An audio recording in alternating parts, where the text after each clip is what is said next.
nós do Centro Espírita Francisco de Assis, no esforço para que os nossos irmãos necessitados da assistência espiritual continuem recebendo o amparo, resolvemos gravar os itens em sequência que iríamos estudar, até retornarmos aos nossos encontros presenciais.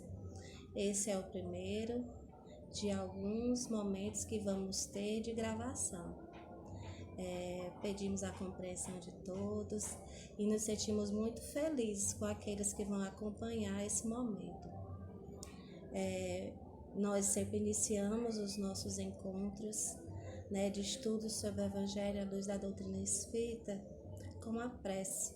Então, convido todos a, nesse momento, entrarmos em prece.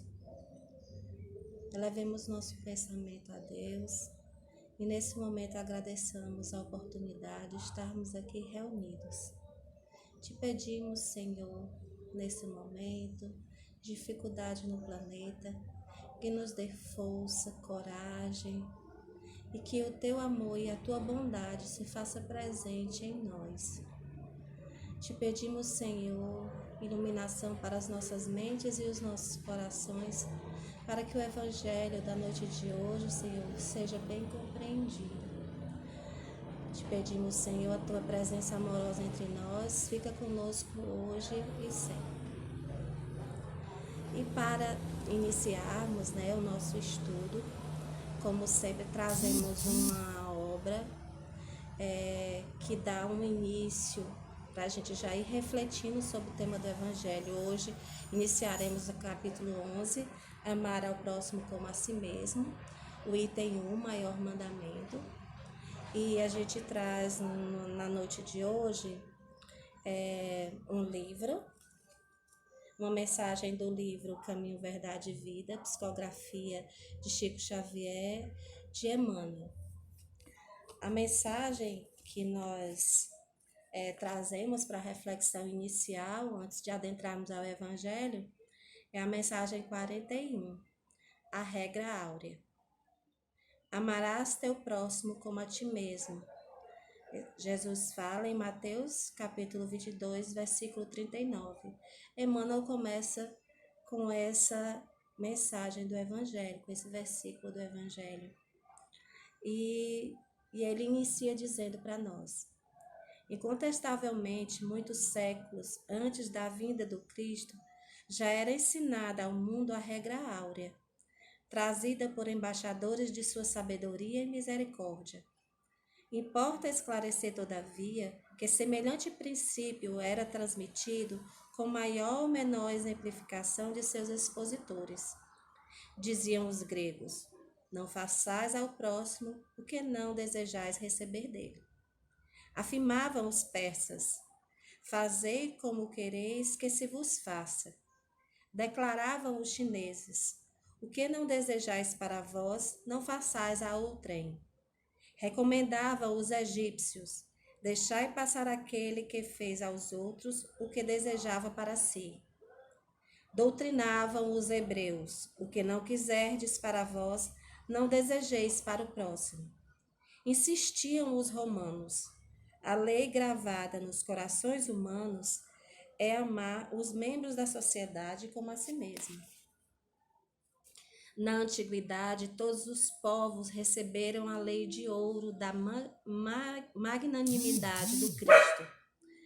Profetas, administradores, juízes e filósofos, porém, procederam como instrumentos mais ou menos identificados com a inspiração dos planos mais altos da vida.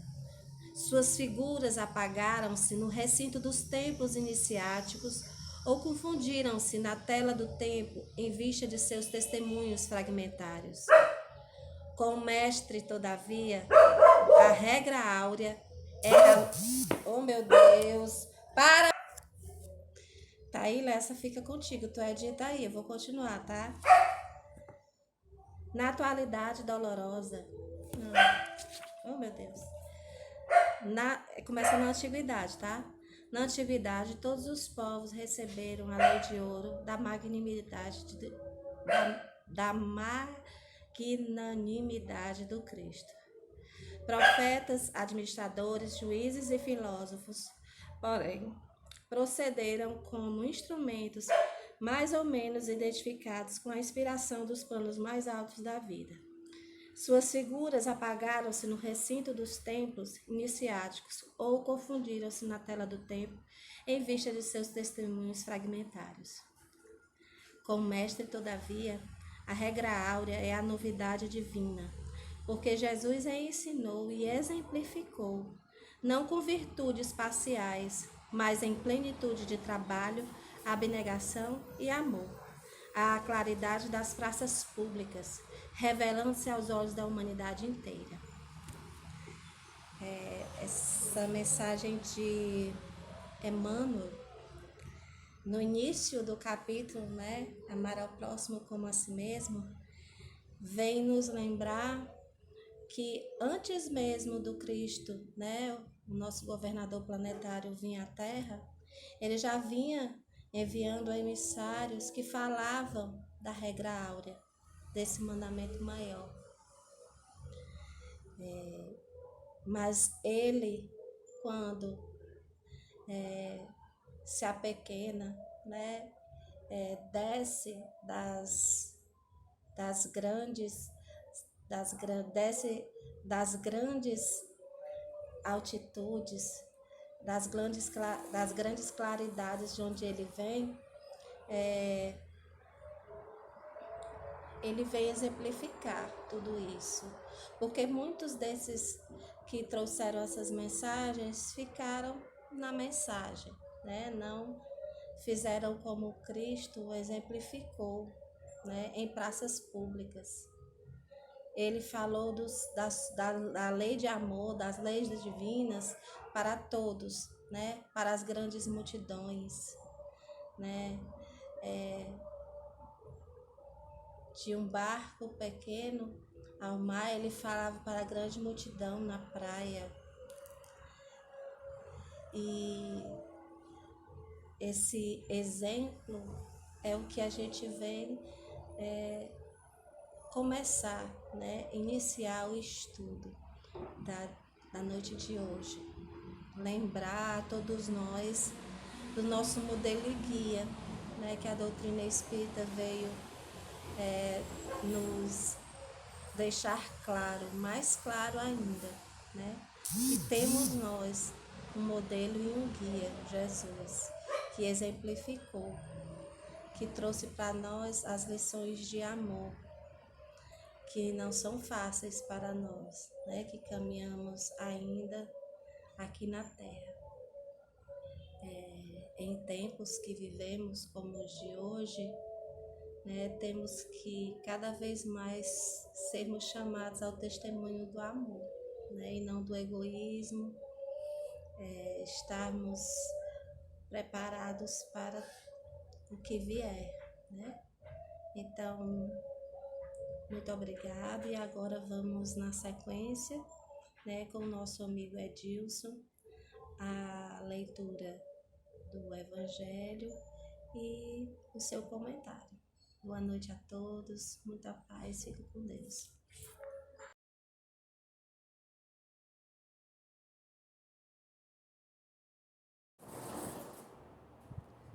Boa noite, meus irmãos. Vamos dar início à leitura do nosso Evangelho segundo o Espiritismo, capítulo 11, amar seu próximo como a si mesmo, os itens de 1 a 4, o maior mandamento. Os fariseus, tendo sabido que ele tinha feito calar a boca aos saduceus, reuniram-se. E um deles, que era doutor da lei, veio-lhe fazer esta pergunta para o tentar: Mestre, qual é o maior mandamento da lei? Jesus lhe respondeu: Amareis o Senhor vosso Deus de todo o vosso coração, de toda a vossa alma e de todo o vosso espírito. É o maior e o primeiro mandamento. E eis o segundo, que é semelhante àquele: Amareis vosso próximo como a vós mesmo. Toda a lei e os profetas estão contidos neste mandamento. Isso está grafado em Mateus, capítulo 22, versículos 34 a 40. Fazei aos homens tudo o que quereis que eles vos façam, porque é a lei e os profetas. Tratai todos os homens da mesma forma que querereis que eles vos tratassem. O reino dos céus é comparado a um rei que quis tomar conta dos seus servidores, e tendo começado a o fazer, lhe apresentou um deles que lhe devia 10.000 talentos. Mas, como ele não tinha os meios de lhes restituir, seu senhor recomendou que o vendessem a ele, sua mulher e seus filhos, e tudo o que ele tinha para satisfazer a essa dívida. O servidor, lançando-se aos seus pés, suplicou-lhe, dizendo: Senhor, tende um pouco de paciência, e eu lhes restituirei o total. Então o senhor desse servidor, estando tocado de compaixão, o deixou ir e lhe remiu sua dívida. Mas esse servidor, mal tendo saído, encontrando um de seus companheiros que lhe devia 100 dinheiros, o tomou pela garganta, quase o sufocando, e lhe dizendo: restitui-me o que me deves. E seu companheiro, lançando-se aos seus pés, suplicou-lhe, dizendo: tende um pouco de paciência, e eu vos restituirei o total. Mas ele não quis escutar, e se indo, o fez colocar na prisão para nela o ter, até lhe restituísse o que lhe devia. Os outros servidores, seus companheiros, vendo o que se passava, fugiram extremamente aflitos e foram advertir seu senhor de tudo o que havia ocorrido. Então o senhor, fazendo-o vir, disse: mau servidor, eu vos isentei de tudo o que me deveis, por que me pediste isto? Mas seria preciso, pois, que tivesses também piedade do vosso companheiro, como tive piedade de vós? E seu senhor, estando encolerizado, entregou-o às mãos dos carrascos, até que pagasse tudo o que lhe devia. É assim que meu Pai, que está nos céus, vos tratará, se cada um de vós não perdoar do fundo do seu coração aos seus irmãos as faltas que contra ele tiver cometido. Isso está grafado em Mateus 18, versículos de 23 a 35. Amar ao próximo como a si mesmo, fazer para os outros o que quereríamos que os outros fizessem para nós. É a expressão mais completa da caridade, porque resume todos os deveres para com o próximo. Não se pode ter guia mais seguro a esse respeito que, tomando por medida do que se deve fazer para os outros o que desejais para si. Com qual direito se exigiria de seus semelhantes mais de bons procedimentos, de indulgência, de benevolência e de devotamento do que se os tem para com eles? A prática dessas máximas tende à destruição do egoísmo. Quando os homens as tomarem por normas de sua conduta e por base de suas instituições, compreenderão a verdadeira fraternidade e farão reinar entre eles a paz e a justiça. Não haverá mais nem ódio, nem disseções, mas união, concórdia e benevolência mútua. Bem, esse evangelho, que em suma traz a primeira lei, a maior lei, né? A lei mais sólida que a espiritualidade já nos concedeu para entendermos esse ser grandioso que é o nosso Criador. Cumprir o maior mandamento, está lá nos primeiros 10 mandamentos dado pela espiritualidade, ou uma crença queira entender, por Deus a Moisés, esse mandamento, né? Temos que amar a Deus sobre todas as coisas, de todo o nosso coração, com toda a nossa alma, com todo o nosso espírito. Entendendo isso, é Ele que temos que devotar todo o nosso carinho, todo o nosso, primeiro, sentimento, quando abrimos os olhos de manhã, sentimentos de devoção, de agradecimento pela vida, tem que ser primeiramente voltado ao nosso Pai Criador.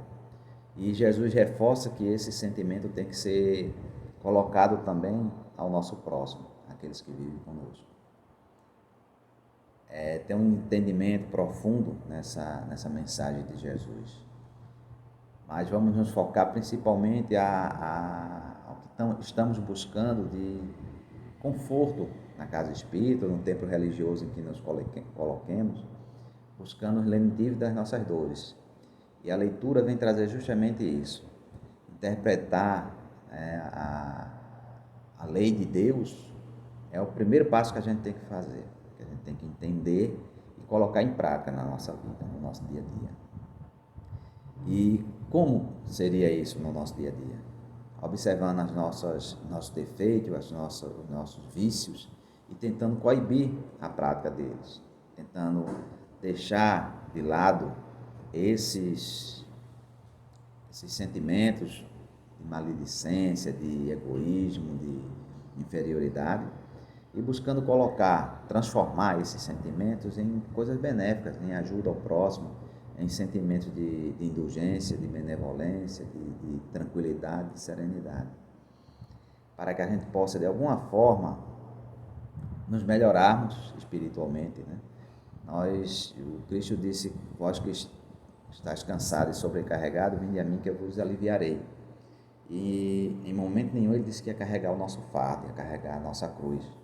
Ele vai nos aliviar. E o Evangelho busca justamente isso, trazer um alívio ao nosso entendimento, né? Às nossas dificuldades. Então, tem uma série de entendimentos, né? Por que amar o próximo? Né? Como Deus nos dá em lei isso. Temos que entender essa lei de amor e justiça, porque é uma lei de amor e justiça, amar ao próximo, amar. Engraçado que nos textos antigos, né, as traduções traduziram para amar ao próximo, mas se você for remontar aos textos antigos, ele diz que amar o irmão, a expressão que está lá é Henri, que em hebraico significa irmão, né? E aí as traduções foram trazendo para o próximo, mas é amar o irmão, porque todos somos irmãos, todos somos filhos de Deus, temos um único Pai. Então, amando igualmente a todos, jamais poderá permitir que chegasse até Deus algo de ruim, né? Algo que não fosse seguindo as suas leis. Então, quando ele nos convida, Jesus nos traz esse ensinamento, reforça, né? Que ele não veio destruir a lei, ele veio reforçar para a gente, de amar a Deus, de amar ao próximo, é buscando em cada um dos nossos irmãos o Deus que existe também em nós. É dessa forma que a gente precisa nos transformar, né? E aí ele dá esse exemplo do servidor que devia 10.000, né, talentos, 10.000 para o seu patrão, para o seu senhor, e ao ser cobrado, pediu misericórdia e o senhor teve misericórdia dele. E ele, por sua vez, com outro companheiro de jornada, que também o devia 100, não era 10.000, era 100, não usou da mesma misericórdia, da mesma indulgência que o Senhor usou para com ele. E quando o Senhor ficou sabendo disso, disse: não, se ele não faz ao seu semelhante o que eu fiz para ele, ele não tem méritos para ter essa indulgência, para ter essa absolvição da sua dívida. Então ele vou cobrar dele também, e ele só sairá de lá quando pagar o último centavo. E isso acontece com cada um de nós. Enquanto nós não nos reconciliarmos com nossos irmãos que estamos no caminho, não vamos nem dizer adversários, mas somos irmãos, né? A outra passagem do Evangelho traz também isso. Se for ofertar a tua oferta a Deus, antes de fazer a oferta, e se em teu coração tiver que algum irmão tem alguma coisa contra ti, busca, te reconcilia com ele e depois vem fazer tua oferenda a Deus. Ou seja, vem fazer tuas orações, vem fazer te entregar a Deus com sentimento, com coração puro de amor e de benevolência. Então, temos que buscar colocar isso em prática no nosso dia a dia. né? Tentar entender essa ligação que essa parábola que o Cristo traz para a gente, onde o Senhor perdoa as grandes faltas e nós, pela nossa inferioridade, não queremos perdoar as pequenas faltas dos nossos companheiros de jornada, né? Às vezes a gente vê a trave, vê o cisco que está no olho do nosso irmão e não vê uma trave que está no nosso. Então, meus irmãos, que possamos, mesmo afastado fisicamente por conta dos acontecimentos de pandemia que está ocorrendo no nosso planeta, tenhamos essa capacidade de nos unirmos em sentimentos e em corações e refletir, ler mais sobre essa parábola, sobre esse capítulo, o capítulo 11, o item de 1 a 4, refletir bastante, nos questionarmos em cada interrogações que o Evangelho traz ali, se aproveitar esse momento que estamos muitos isolados em casa, buscar estudar o Evangelho para a nossa transformação moral, a nossa consciência como seres humanos que somos e filhos de um único Pai, a quem devemos todo amor, toda bondade e toda devoção a esse ser amoroso. Convido vocês agora, para não estendermos muito, porque é um vídeo e não dá para fazer 1h30 de assuntos, né, de tratar assuntos, então convido vocês agora a fazerem a nossa prece de encerramento. Aqueles que quiserem, né, fechem seus olhos ou se sintam à vontade, mas que possamos elevar o nosso coração, os nossos pensamentos e os nossos sentimentos a esse Pai amoroso, misericordioso e bondoso que tanto nos ama. Que sua mão protetora e do seu Filho, nosso Mestre, modelo e guia Jesus, possa nos auxiliar nessa caminhada. Que as dores e os sofrimentos que são apresentados ao planeta nesses tempos possa ser um ensinamento para cada um de nós, de união, de concórdia entre os seres e de amor entre os irmãos. Que possamos nos respeitar, nos ajudar, sermos solidários uns com os outros, com aqueles que conhecemos, convívio do dia a dia e com aqueles que estão largados nas ruas, desprezados dos seus seres familiares. Que possamos acolhê-los em bons pensamentos, em sentimentos de amor e prestar as devidas assistências, assim como o Mestre Jesus faz com todos nós, nos guiando, nos conduzindo, nos amando, nos direcionando no caminho, o caminho que nos traz a verdade e a vida. Obrigado, tenhamos todos uma boa semana e que Deus nos abençoe. Que assim seja.